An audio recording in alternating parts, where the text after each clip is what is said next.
Hey, boys and girls. So today we are talking about text features again because they're so important. We really need to learn them. So text features can be captions, charts, headings, diagrams, pictures. So authors choose text and graphic features to help explain ideas to help you understand and locate the information. So if you look up here, captions are words or sentences about a picture. So they're the writing of the photo. Charts show information in a way that you can easily see it and understand it. Headings, so the bigger words at the top of the page, are going to tell you what the next part of the story is about. And then labels name parts of pictures. So today we are going to read a story and it is called How Do You Know It's Winter?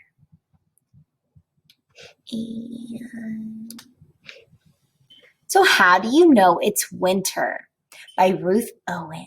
So as we read the story, I want you to think about one text feature that you hear or see in the story.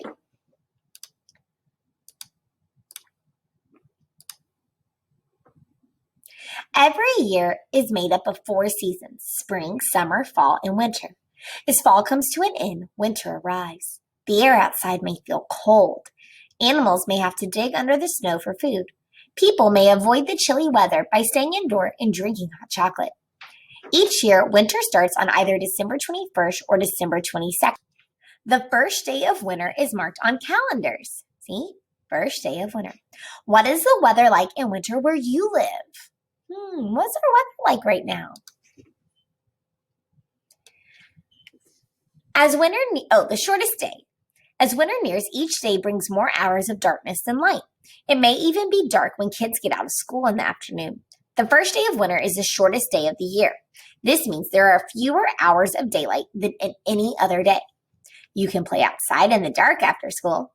In winter, on the same day each week, draw a clock that shows what time it got dark. How much later does the sun set each week? Once winter arrives and the shortest day has passed, the number of hours of daylight each day starts to increase again.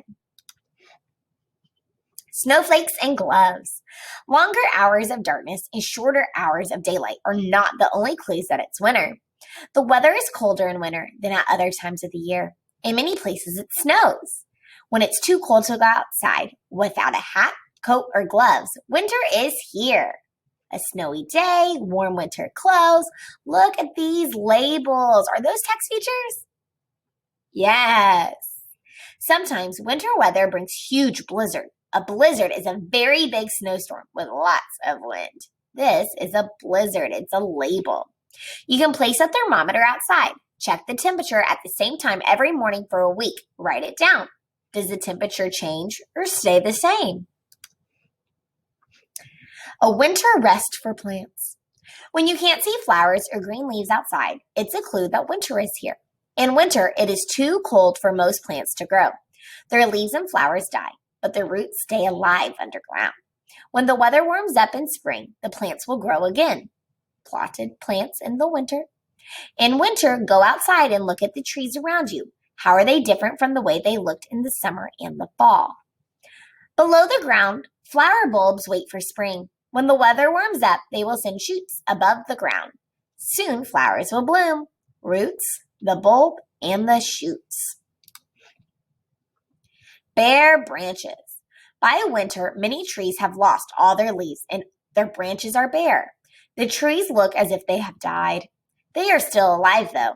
The trees are just resting until they can begin growing again in the spring. A tree in the fall, a tree in the winter, and a raccoon. Raccoons often make their homes inside trees. A hole inside a tree is a good place to stay warm in the winter. Bare branches. Look at all these labels, all those text features.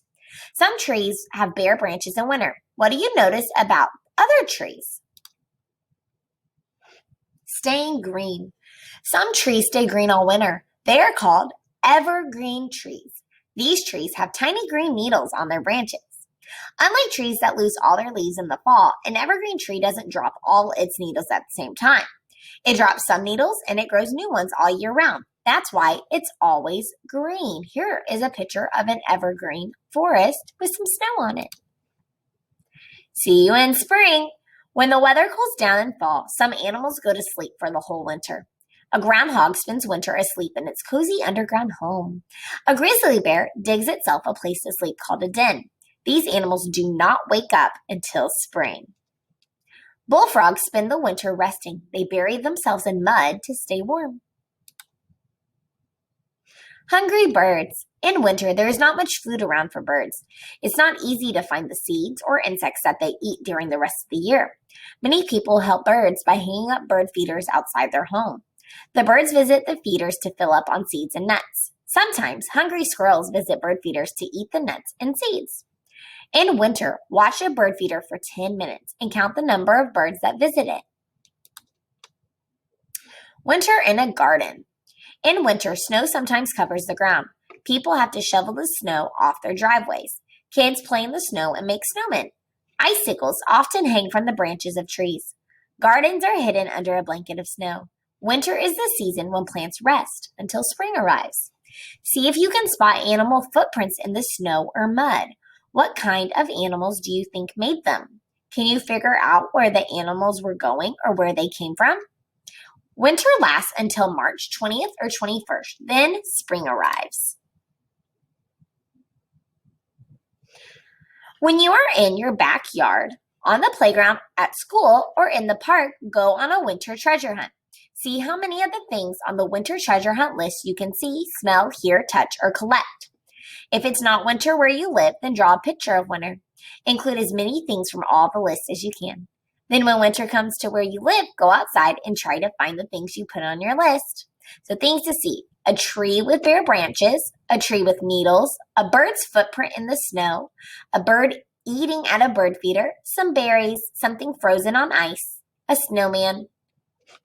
All right, so our story had a ton of text features. Even if we just look at this one page, it has a heading, it has labels, it has pictures to show us. There are so many text features in this story. All right, I hope you enjoyed it.